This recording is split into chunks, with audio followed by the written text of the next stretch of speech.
Bentar, record nih. Kok nggak nyala recordnya nih? Oh sudah. Tes ya. Oke. Selamat pagi. Assalamualaikum warahmatullahi wabarakatuh. Salam sejahtera bagi kita semua. Pagi ini kita memulai kuliah perdana di semester ganjil tentang ICD-10 neoplasma. Ini akan saya tampilkan PowerPoint untuk ICD-10 neoplasma ya. Sudah kelihatan di layar kalian? Belum?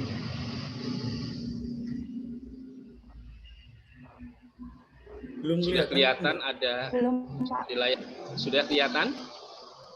Belum, Mbak. Belum, Pak. Belum? Sudah kelihatan ini? Dio, sudah lihat? Masih belum, Mbak.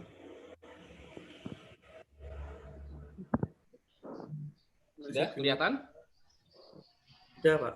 Oke, baik ya. Jadi neoplasma. Neoplasma itu adalah suatu neo itu baru ya. Kalau lihat dari terminologi plasma itu tumbuhan. Jadi suatu yang tumbuh yang baru.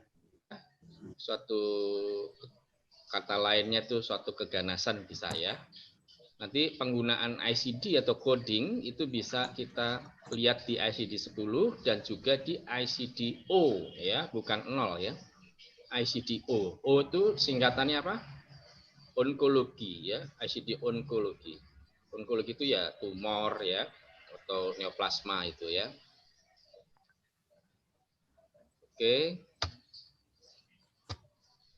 Kalau lihat dari description-nya nanti, kita membahas materi, kekhususan, dan aturan pengkodean tumor ganas ya, atau neoplasma, tumor jinak ya, atau juga yang sesuai dengan aturan ICD 10 ya, itu yang kita bahas. Tujuan instruksional umumnya kita mau agar mahasiswa mampu memberi kode diagnosis tumor baik itu ganas maupun jinak, juga morfologi kodenya ya, dan bisa memilih diagnosa utama dari pasien kanker ya. Kekhususan dari neoplasma ini, topik neoplasma itu nanti harus ada paling tidak 3 poin yang harus dicermati ya. Pertama, morfologinya seperti tadi di tujuan instruksional umum ini, morfologi dari tumor itu atau neoplasma itu ya harus kita kode. Nanti pakai M sekian sekian sekian ya. Lalu yang kedua, behavior atau sifat ya. Itu bisa ganas, bisa jinak ya. Nanti ada yang kodenya pakai garis miring, ada angkanya. Ya, biasanya itu nanti 0 itu apa? Jinak, benign ya. In situ ya, terus malignan ya, primer, sekunder. Nah, itu masuk di dalam behavior atau sifat-sifatnya ya. Lalu yang ketiga ya diagnosanya, diagnosa utama kankernya itu. Contoh umpamanya payudara, kanker payudara C50 ya. Nah, itu diagnosa utamanya. Jadi kodenya C50. Lalu ditambahi lagi kode morfologi. Kode morfologinya apa? M sekian sekian sekian. Lalu garis miring itu untuk kode sifatnya, behaviornya, ya, sifatnya, jinakkah, ganaskah, dan sebagainya. Jadi intinya 3, ya, 3. Ini kalian nanti sudah di depan laptop kalian juga ada buku ICD kan ya? Ada ya? Sudah. Ada buku ICD kan ya? Oke. Ya, Pak. Jadi di depan kalian juga ada, sekaligus membuka ya. Kalau perlu dibuka nanti. Baik, kita lanjut aja nih keterangan tujuan instruksional dan sebagainya. Tapi yang tadi saya ngomong seperti kode morfologi ini tadi, M sekian sekian 810 berapa gitu ya nanti ya ada di buku. Lalu garis miringnya ini yang disebut sifatnya, kode sifat behavior ya. Nanti 0 benign itu jinak, 1 itu primer atau apa nanti ada di buku ya. Jadi itu yang bentuknya. Dan pada bab-bab lain-lainnya, ya, seperti bab di masalah infeksi, ya, infeksi parasit yang A itu ya, sama B ya, penyakit infection dan sebagainya, itu kan, dan bab lainnya itu kan dibagi berdasarkan dari satu bab itu ada namanya subbab atau blok ya. Nah itu di sini juga ya, nanti ada C00 sampai C14. Paling tidak ini kalian yang hafal di sini ya. Saya sering mengutarakan karena kalau ujian, khususnya ujian teori kan tidak boleh buka buku. Jadi paling nggak hafal yang bloknya ya, bahkan kalau ada subbloknya ya. Nah contohnya di ini, jadi di neoplasma dengan grup besarnya ya. C00 sampai 75 tuh pokoknya masalah yang neoplasma ganas atau maligna. Bisa primer ya, bisa juga dari tempat tertentu. Ya, kecuali dalam hal ini jaringan limfoid ya, hematopoietik dan jaringan yang terkait. Limfoid itu ya yang semacam limfe gitu, jaringan limfe ya. Hematopoietik ini jaringan yang pembentuk atau pembuat sel darah ya. Jadi ini contohnya pembagian dari bloknya. Blok C00 sampai C14 itu membahas masalah neoplasmanya itu di lips atau bibir, lalu di oral cavity dan di paring. Ya, begitu juga selanjutnya 15 sampai 26 itu di pencernakan. Jadi neoplasma atau tumor-tumor di pencernakan itu ada diatur di 15 sampai 26 dan sebagainya. Kalian tahu ya, untuk kuliah saya yang sebelum-sebelumnya di semester kan harus hafal itu ya. Betul kan, Dio? Ya, Pak. Ya, dengar ya. Ratna May. Betul ya? Kamu yang B ya kamu ya? Kalau Dio yang A ya? Saya yang B. Ya, oke. Ya, Pak. Kalau ada selamanya mau bertanya silahkan ya. Angkat tanganmu, dadah-dadah di kamera, nanti saya silahkan ya. Baik, kita lanjut. Jadi ada C40, 41 di tulang-tulang dan sebagainya, C50 itu di payudara ya, 68 di urinary tract ya. Itu kamu bisa lihat di buku ICD juga ada. Oke, sampai 75 ini C73 sampai 75 di tiroid ya, kelenjar tiroid yang atau masalah kelenjar endokrin ya. Lain-lainnya, kelenjar endokrin lainnya. Nah, lalu 76 sampai 80 itu keganasan malignant neoplasma of ill defined ya. Tapi itu mungkin yang sekunder. Kalau tadi itu kesannya yang sampai 75 tadi kan primer ya, bisa diduga primer. Kalau ini yang 76 ke bawah ini bisa juga sekunder. Ya, ini tadi. Sekunder dan tidak ada rincian primernya. Asalnya dari mana. Ya, jadi sekedar tahu yang dimaksud primer sekunder, ini sifat sudah behavior ya. Contoh ini ya.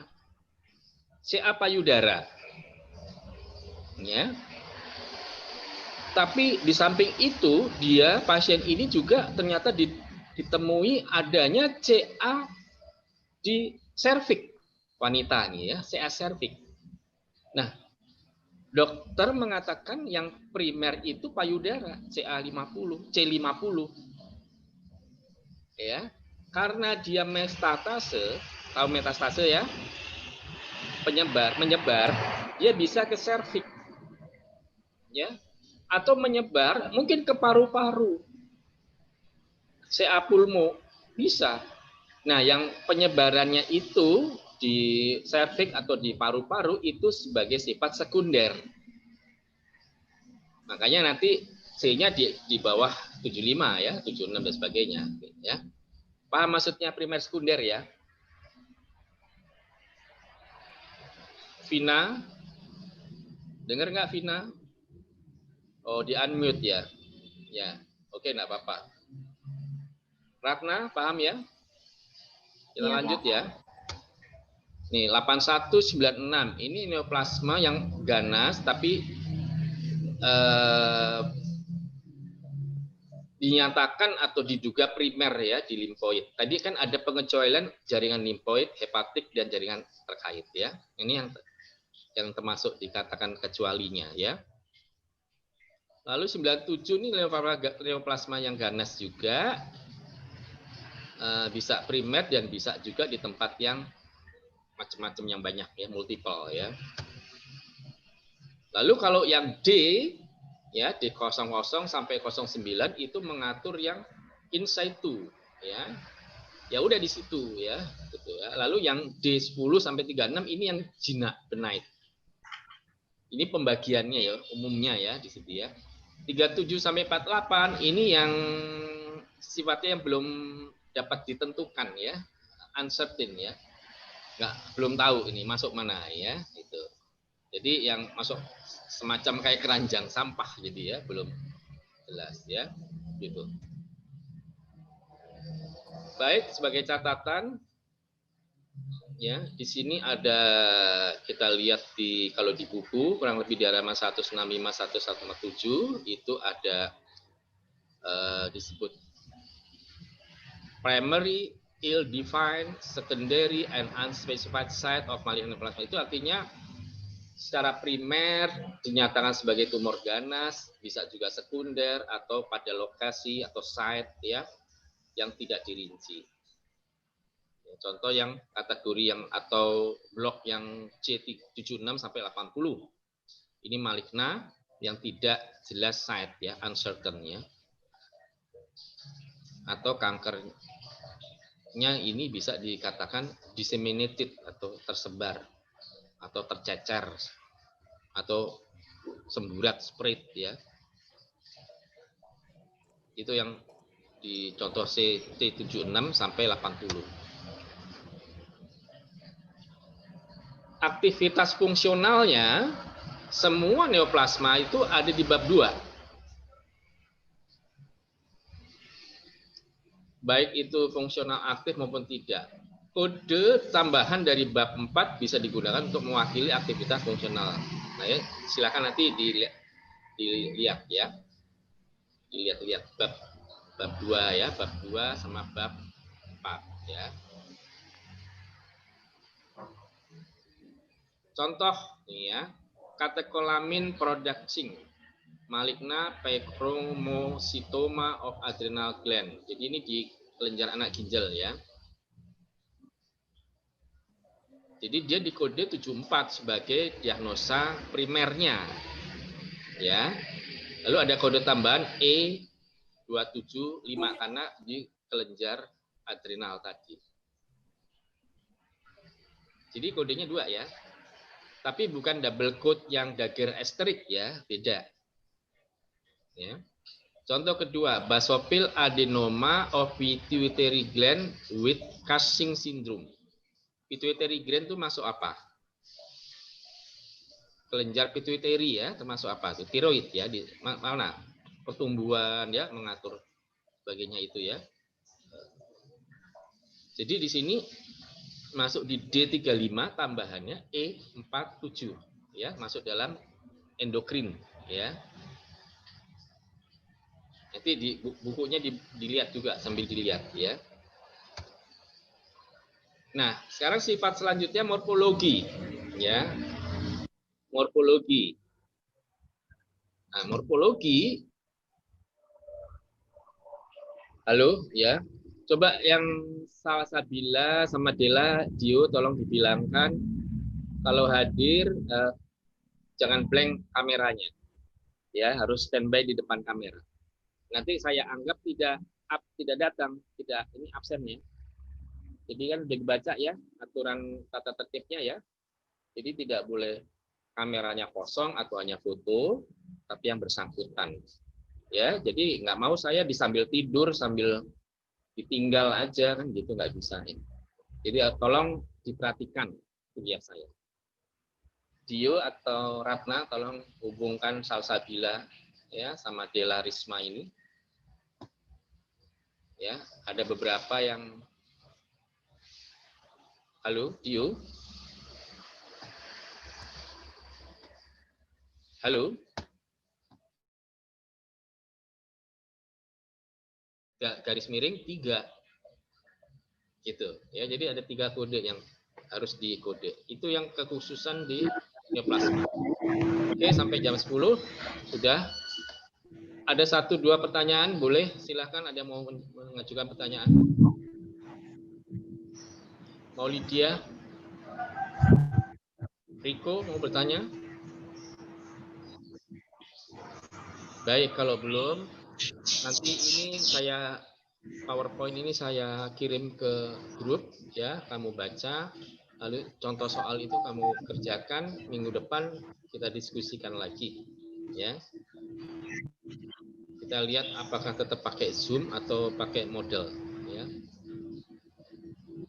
Baik, kalau tidak ada pertanyaan, saya akhiri ya. Indra? Ya, halo, siapa yang mendengar?